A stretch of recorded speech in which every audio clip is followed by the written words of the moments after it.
আমরা কোরআন যখন পড়ি, আসলে চোখে একটা সানগ্লাস লাগিয়ে অন্ধের মতো কোরআন পড়েই যাচ্ছি। কিন্তু এই কোরআনের যে মর্ম, এর যে প্রভাব আমাদের মধ্যে পড়ছে না। কারণ আমরা এই কোরআনের অর্থ বুঝি না। তো আসুন আমরা আজকে যে ১ম টপিক যেটা আই ওপেনার, যে আমরা আমাদের এই চোখের যে কালো চশমা, এটা আমরা খুলে ফেলি। Why do we read the Quran yet remain unchanged? আমরা অসংখ্যবার কোরআন খতম করেছি, আমাদের হিসাবও নেই। কিন্তু তারপর আমাদের জীবনে কোনো পরিবর্তন কেন আসে না? How many times have we completed the Quran? আমরা কতবার কোরআন শেষ করেছি, কিন্তু তারপর আমাদের রাগ, আমাদের চিন্তা, দুশ্চিন্তা, আমাদের মোরাল যেই আনএথিক্যাল যেই বিহেভিয়ার, এগুলো কি কোনো পরিবর্তন হচ্ছে না? কোরআন কিন্তু the Quran was not revealed to be completed, it was revealed to be contemplated. Quran কিন্তু খতম করার জন্য আল্লাহ নাজিল করেননি, বরং কোরআন নাজিল করেছেন এটা তাদাব্বুর করার জন্য।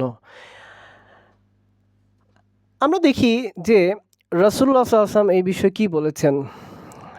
রুব্বা ক্বারিইন লিল কুরআনি ওয়াল কুরআনু ইয়ালআনুহু।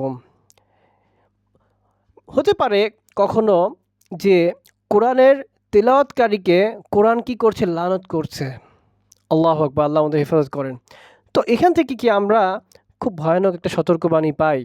সেটা হচ্ছে যে আমরা যখন কোরআন নিয়ে চিন্তা গবেষণা করব না, কোরআনের আদেশ নিষেধগুলো মানব না, হ্যাঁ, তখন কোরআন কিন্তু আমাদের বিপরীতে গিয়ে এটা একটা সাক্ষী হয়ে থাকবে।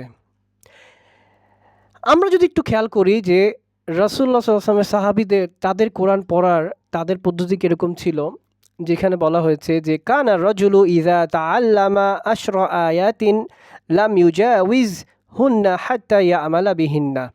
যে আমাদের মধ্যে কোনো একজন, সে কি 10টি আয়াত সে যখন বুঝতো, অনুধাবন করত, আয়াত করত, এরপরে আমল করত, এবং এটা করার আগ পর্যন্ত সে কি সামনে আগাতো না। আজকে আপনি চিন্তা করে দেখেন যে আমরা যখন কোরআন নিয়ে বসি, আমরা চিন্তা করি যে আজকে 2 পারা কতক্ষণে শেষ করব। অথচ কোরআন এটা আল্লাহর বাণী, হ্যাঁ, এটার মর্যাদাই অন্যরকম। তো আসলে তারা কি পেজ গুনতেন না, তারা গুনতেন তাদের মধ্যে কয়টা পরিবর্তন আসছে। এরপরে আমরা এখন চিন্তা করব যে আপনাদেরকে কয়েকটা প্রশ্ন করব যে when I read Quran do I ask what does Allah want from me now?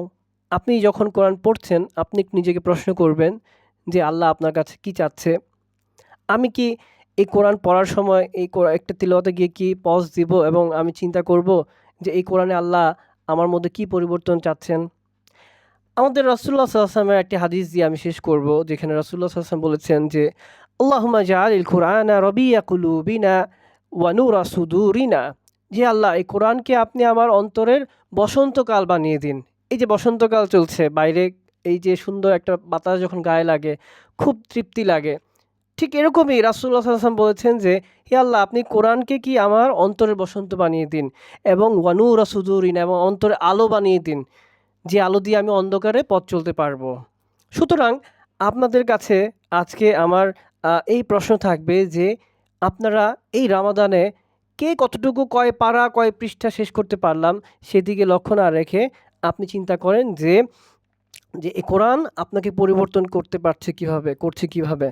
হ্যাঁ, তো আমাদের এই যে আলোচনা বা আমাদের এই কোর্স বা এই বইটা, এটা কিন্তু আমরা কোরআন এখানে সূরা ধরে ধরে শিখবো না, এটা তাদাব্বুর করবো না, অর্থ বুঝবো না। আমরা এখানে শিখবো যে এই কোরআনের কথাগুলো কিভাবে আমাদের চিন্তা, আমাদের বিশ্বাস, আমাদের ব্যবহার, আমাদের ব্যক্তিত্ব, হ্যাঁ, আমাদের সব কিছুকে কি পরিবর্তন করবে।